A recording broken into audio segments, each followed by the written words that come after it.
भारत को तो तुम कभी वो अलग कर ही नहीं सकते। कैसी बात है, पागल वागल हो गए हो क्या? भांग पी के जाते हो क्या? है भारत जोड़ो आंदोलन, भारत जोड़ो, भारत टूटा कब था? तुम्हारी औकात है?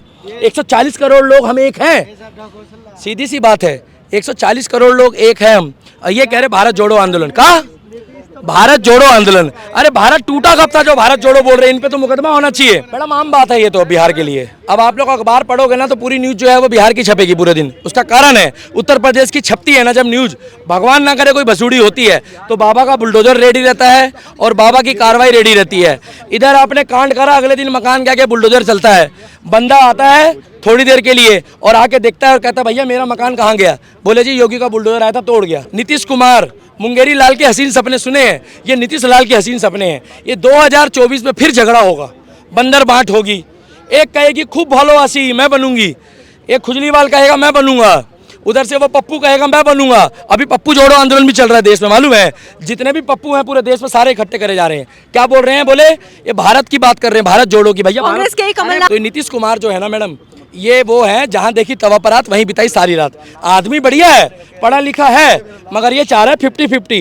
2.5 साल सरकार बीजेपी के साथ चला लूं और 2.5 साल जो है इनके साथ चला लूं, चारा घोटाले वालों के साथ। नरेंद्र मोदी जी उस टाइम पे गुजरात में थे और जब वो आरएसएस में थे और जब उनकी यत्र यात्रा निकलती थी वो कहते थे कश्मीर में लाहौर वहाँ जाके तिरंगा, ए भैया अच्छा है मेरे मुंह में सरस्वती बैठ जाए, एक दिन लाहौर में भी तिरंगा लहरा दो, बढ़िया हो जाएगा। अच्छी बात निकल गई। ये कह रहे थे लाल चौक में तिरंगा लहराएंगे हम लोग। कौन कह रहे थे? ये नरेंद्र मोदी जी आडवाणी जी के साथ गए रहे, ठीक है, वो अभी बीमार है। तो ये लोगों की सोच राष्ट्रवाद वाली है। अब उत्तर प्रदेश मॉडल का अगर आप बाबा ये बुलडोजर बाबा योगी आदित्यनाथ की केवल 4 फेरी, कितनी? केवल 4 फेरी जो है अगर आप बिहार में करा लेते, चारों कोने पकड़ लो बिहार के, एक कोना ये, एक कोना ये, एक कोना ये और एक कोना ये, और 2-2 घंटे का योगी का भाषण करवा दो और सिर्फ उनके भाषण के टाइम पे वहां पर 4-4 बुलडोजर खड़े करवा दो। का बुलडोजर भाई 4 रैली और 16 बुलडोजर, कोई बड़ी बात तो नहीं है। बिहार में बुलडोजर तो होंगे, जैसे ही बुलडोजर आके खड़ा होगा ना तो आधे बदमाश तो वहां से गायब हो जाएंगे। सीधी सी बात है, जो बंदा अपने पिताजी की इज्जत ना करे, भरे मंच से बता रहा हूँ बुरा मत मानना, ऐसे ऐसे करके माइक छीन रहा है, ए भैया बता रहा हूँ मैं, तुम लोग कहीं बुरा मान जाओ, ये कौन तरीका भाई साहब? बिहार वाले बुरा नहीं मानते। उत्तर प्रदेश में अपने पिताजी से माइक छीन रहा है जिनका नाम नेताजी था। देखिए बुरा था या अच्छा था वो बात की बात है, मगर जो नेताजी था इज्जत तो हम भी करेंगे क्योंकि बड़ा बुजुर्ग तो है। देखिए अगर वो कोई किसी आपराधिक मुकदमे में है या उसके ऊपर कोई बसूड़ी चल रही है, कोई केस चल रहा है, वो कोर्ट जाने का और वो जाने का भैया कचहरी, हमें नहीं मालूम, हम तो केस करे नहीं है। मगर पिताजी का अपमान जो भरे मंच में कर रहा है वो बंद कमरे में क्या करता होगा? अखिलेश यादव जी ईमानदारी से बोल रहा हूँ, अगर शिवलिंग में जल चढ़ाया तो वो सच्चाई बोल रहा हूँ मैं कैमरे के आगे। जो भरे मंच में 10,000 लोगों के आगे माइक छीन सकता है, अपने बाप को आंखें दिखा सकता है, उस व्यक्ति से क्या उम्मीद करोगे वो देश को एकजुट लेकर चलाएगा? सोशल मुद्दे पर हम एक बार फिर से आप लोगों के बीच आ गए और आज बात करेंगे बिहार के बारे में। बिहार में जब से सरकार में फेरबदल हुआ है तब से क्राइम इतना बढ़ गया है कि कहना मुश्किल हो गया है कि भाई किस चीज पर बात करें। मर्डर पे बात करें, फिरौती पर बात करें, अपहरण पे बात करें या लूटपाट पे बात करें। आज सुबह ही ICICI बैंक से 13 लाख रुपए लूटे गए हैं। कहाँ है सुरक्षा और कहाँ है?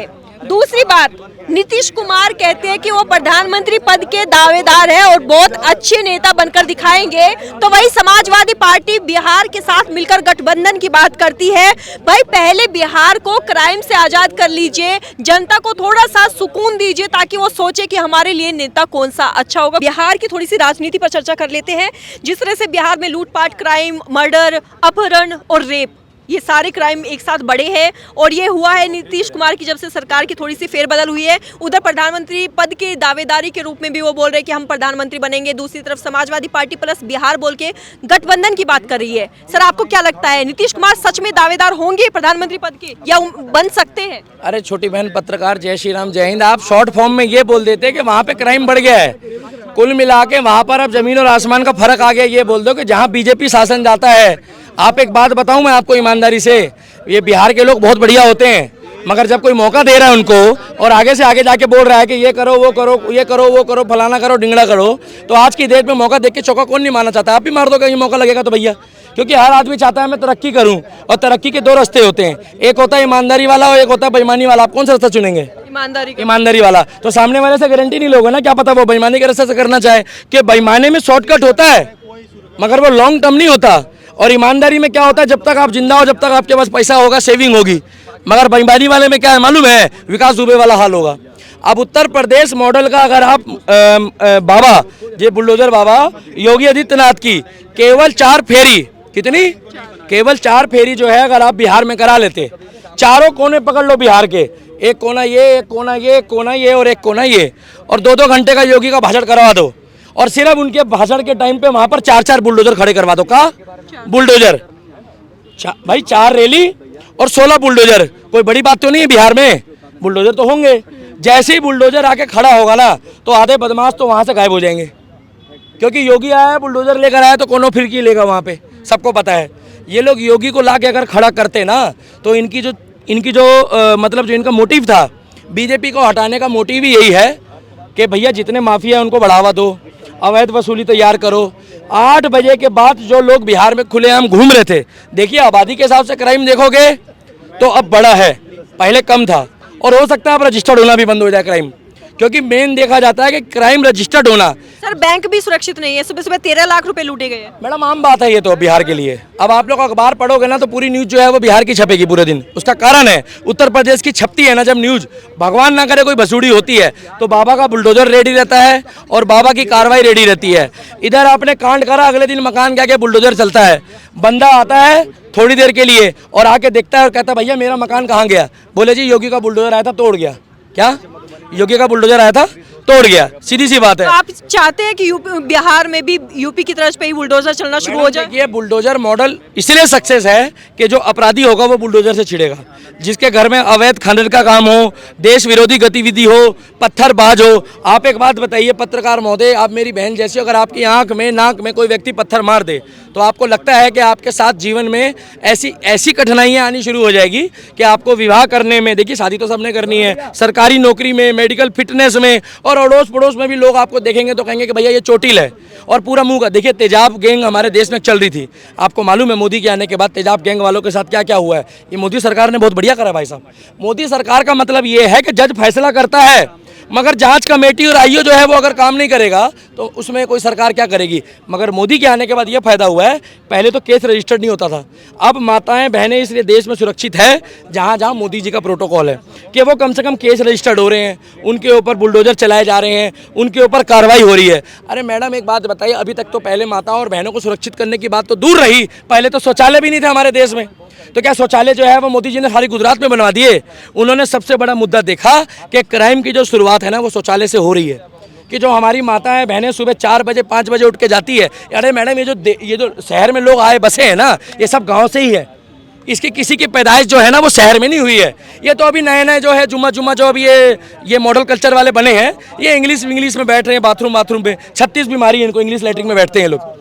नहीं तो ये पुराना इतिहास गवाह है, हमारे पुराणों में लिखा है कि ये जो हिंदी कल्चर है ना ये आधे से ज़्यादा बीमारी को जो है खत्म करता है। अच्छा सर, तो क्या आपको लगता है कि जिस तरह से समाजवादी पार्टी ने बोला है बिहार प्लस समाजवादी पार्टी, ये गठबंधन जो है वो बीजेपी सरकार को खत्म करने का काम करेगा? मैडम एक बात बताइए, जो लड़का, आप अपने पिताजी की इज्जत करते हैं ना, करते हैं, देखिए सीधी सी बात है, जो बंदा अपने पिताजी की इज्जत ना करे, भरे मंच से बता रहा हूँ, बुरा मत मानना, ऐसे ऐसे करके माइक छीन रहा है, ए भैया बता रहा हूँ मैं, तुम लोग कहीं बुरा मान जाओ, ये कौन तरीका भाई साहब?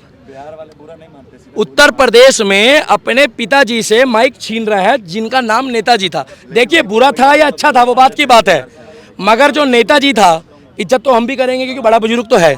देखिए अगर वो कोई किसी आपराधिक मुकदमे में है या उसके ऊपर कोई बसूड़ी चल रही है, कोई केस चल रहा है, वो कोर्ट जाने का, और वो जाने का भैया कचहरी, हमें नहीं मालूम, हम तो केस करे नहीं है। मगर पिताजी का अपमान जो भरे मंच में कर रहा है वो बंद कमरे में क्या करता होगा? अखिलेश यादव जी ईमानदारी से बोल रहा हूँ, अगर शिवलिंग में जल चढ़ाया तो वो सच्चाई बोल रहा हूँ मैं कैमरे के आगे। जो भरे मंच में 10,000 लोगों के आगे माइक छीन सकता है, अपने बाप को आंखें दिखा सकता है, उस व्यक्ति से क्या उम्मीद करोगे वो देश को एकजुट लेकर चलाएगा? और जो व्यक्ति नीतीश कुमार, मुंगेरी लाल के हसीन सपने सुने हैं, ये नीतीश लाल के हसीन सपने हैं। ये 2024 में फिर झगड़ा होगा, बंदर बांट होगी, एक कहेगी खूब भालो आसी मैं बनूंगी, एक खुजलीवाल कहेगा मैं बनूंगा, उधर से वो पप्पू कहेगा मैं बनूंगा। अभी पप्पू जोड़ो आंदोलन भी चल रहा है देश में, मालूम है? जितने भी पप्पू हैं पूरे देश में सारे इकट्ठे करे जा रहे हैं। क्या बोल रहे हैं? बोले ये भारत की बात कर रहे हैं, भारत जोड़ो की। भैया कांग्रेस के कमलनाथ, भारत को तो तुम कभी वो अलग कर ही नहीं सकते। कैसी बात है, पागल वागल हो गए हो क्या? भांग पी के जाते हो क्या? हैं भारत जोड़ो आंदोलन, भारत जोड़ो, भारत टूटा कब था, तुम्हारी औकात है? 140 करोड़ लोग हम एक हैं, सीधी सी बात है, 140 करोड़ लोग एक हैं हम, और ये कह रहे भारत जोड़ो आंदोलन। कहा भारत जोड़ो आंदोलन? अरे भारत टूटा कब था जो भारत जोड़ो बोल रहे हैं? इन पे तो मुकदमा होना चाहिए। ये जो है ये पप्पू जोड़ो इनका आंदोलन है। कहना है कि बीजेपी जो है वो मुस्लिम हिंदू करके भारत को तोड़ने का काम कर रही है, इसलिए हम जोड़ने निकले हैं। पहली उज्ज्वला योजना देखिए, एक भाई साहब पीछे कह रहे कैमरे के, उनको कैमरे पे बुला लीजिए। 40 रुपए लीटर आटा बिक रहा है। कितने रुपए लीटर? 40 रुपए लीटर आटा बिक रहा है। तो देखिए सीधी सी बात है, 40 रुपए लीटर जो आटा बेचना चाह रहा है उसको हम कैसे वोट दे देंगे बहन? आप बताइए, बुरा मत मानिए, अगर आप भी श्रृंगार करते हैं, मेरी बहन जैसी है, अगर आप सिंदूर लेंगे, पूजा पाठ में भी सिंदूर लगता है, देवी माता को लगाया जाता है, और आपसे कहा जाए सिंदूर तौल में आता है, मालूम है, और आपसे पूछे कि कितना आपको कितना लीटर सिंदूर चाहिए, आप कंफ्यूज नहीं हो जाओगे? आप लीटर से लोगे सिंदूर? तो इन लोग को कौन समझाएगा हिंदू संस्कृति के बारे में, जिनको आरती करनी नहीं आती है? तो ये नीतीश कुमार जो है ना मैडम, ये वो है जहां देखी तवा परात वहीं बिताई सारी रात। आदमी बढ़िया है, पढ़ा लिखा है, मगर ये चाह रहा है 50-50, 2.5 साल सरकार बीजेपी के साथ चला लूं और 2.5 साल जो है इनके साथ चला लूं, चारा घोटाले वालों के साथ। मैं नहीं कह रहा हूं मैडम चारा घोटाले वाले, उनके ऊपर इंक्वायरी चल रही है, मैं नहीं कह रहा हूं। और हिंदू मुसलमान अगर बीजेपी कराती तो 47 में जिन्ना कौन सी पार्टी का था? जिन्ना आरएसएस का था, जिन्ना बीजेपी का था? ये तमाम लोग आए इनसे पूछो, ए भाई साहब जिन्ना कौन सी पार्टी का था? बीजेपी का था जिन्ना। ये महात्मा गांधी, हमारे आदरणीय बापू है महात्मा गांधी जी, जिनका पैसे में नोटों में फोटो छपता है, ये कौन सी पार्टी के थे? हिंदू मुस्लिम अगर बीजेपी और आरएसएस ने कराई होती मैडम, तो 47 में किसने कराई थी? 90 में किसने कराई थी? 84 के दंगे किसने कराए थे? 61 का युद्ध किसने कराया है? आधा अरुणाचल प्रदेश किसने गिफ्ट करा है? आप बताइए। अरे नरेंद्र मोदी जी उस टाइम पे गुजरात में बैठे थे मैडम, नरेंद्र मोदी जी उस टाइम पे गुजरात में थे, और जब वो आरएसएस में थे, और जब उनकी यात्रा यात्रा निकलती थी, वो कहते थे कश्मीर में लाहौर, वहाँ जाके तिरंगा, ए भैया अच्छा है मेरे मुंह में सरस्वती बैठ जाए, एक दिन लाहौर में भी तिरंगा लहरा दो, बढ़िया हो जाएगा। अच्छी बात निकल गई। ये कह रहे थे लाल चौक में तिरंगा लहराएंगे हम लोग। कौन कह रहे थे? ये नरेंद्र मोदी जी अडवाणी जी के साथ गए रहे, ठीक है, वो अभी बीमार है। तो ये लोगों की सोच राष्ट्रवाद वाली है, देश हित की सोच है इनकी, और इनकी सोच बनाए रखे।